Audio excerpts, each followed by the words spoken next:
kind of standing back and watching as the federal government has sent agents into different American cities, cracking down on immigration and crime. Memphis, D.C., Los Angeles, Chicago. But so far, the Bay Area has been spared from that, although that may be ending soon, as federal agents are already making their way to the Bay Area, reportedly to the East Bay for now. The U.S. Coast Guard says that Border Patrol agents are heading to their base in Alameda. We flew over it today in our helicopter, and we really didn't see much of anything out of the ordinary at all, from what we could tell. Border Patrol leader Gregory Bovino is expected to help oversee the operation, but we don't have a lot of details about what exactly might happen in the days to come.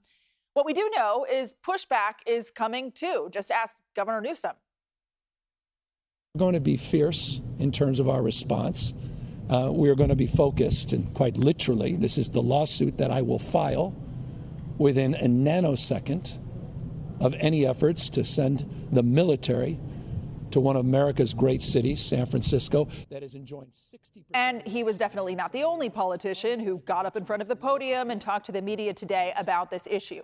News of the deployment came as the mayors of California's 13 largest cities were in San Francisco. They were there to talk all kinds of issues that affect major cities like homelessness. But the focus quickly shifted to the feds coming to the Bay. Andrea Nakano was there to hear what they had to say about that. And she has more on why not everyone is rebuffing the idea of feds coming here. The path forward is clear. We must continue to fund. Our law enforcement is focused on keeping San Francisco and San Franciscans safe. San Francisco Mayor Daniel Lurie spoke at the steps of City Hall as the city hosted the inaugural C13 summit. Mayors from California's 13 largest cities met to talk about economic development, homelessness, and creating affordable housing. But with the federal government starting to mobilize resources to the Bay Area, immigration and law enforcement by the National Guard overshadowed those issues. We got this. San Francisco has been through tough times before.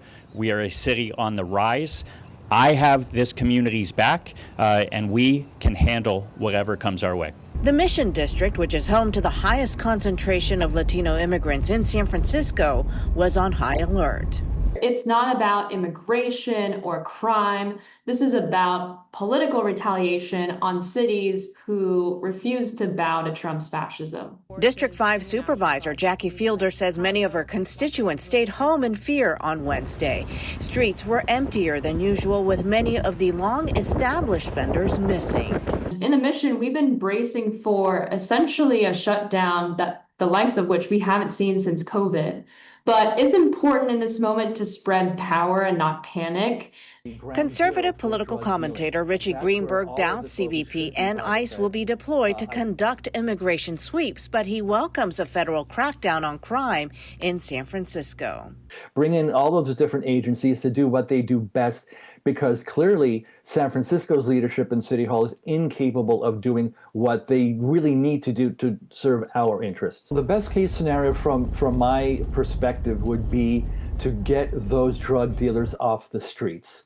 And if it's done in one fell swoop, that would be fantastic. Fresno Mayor Jerry Dyer was also part of the C13 summit. The Central Valley town has a large immigrant community and has historically had high crime rates. But Republican Mayor Dyer says he has not heard about any federal troops coming to his city. I would say, just like every mayor here, we got this. Local law enforcement has this. Mayor Dyer was a former police chief and believes local law enforcement needs to build trust with communities to lower crime. It is so important that we not be seen as an occupying force in neighborhoods, that we not militarize our police departments, because when you do that, you lose the support and the trust of your community. We have come a long way in local government. We cannot afford to go back. While President Trump has vowed to make San Francisco great again, the concern is a federal crackdown on immigration and crime will cause chaos and violence. Mayor Lurie pleading to San Franciscans to remain calm and peaceful. I want everybody to know we are going to protect people's right to demonstrate and to protest if enforcement comes. We're going to protect people's First Amendment rights, but we're going to protect their First Amendment rights to protest peacefully. So several local groups have already started planning to rally against the enforcement. In fact, some of that planning has been going on for a while. Bay Resistance held a Zoom meeting a few hours ago to talk about its plans, and community organizer Roberto Hernandez, known as the mayor of the Mission, said he spent his day in multiple emergency meetings and talking to nervous residents. People are scared. They're fearful. They are calling me up saying, should I go to work? Should I stay home? Should I send this kids to school? People just are in a panic. So Hernandez says he's also worried about employers who have undocumented employees, many of whom are essential workers.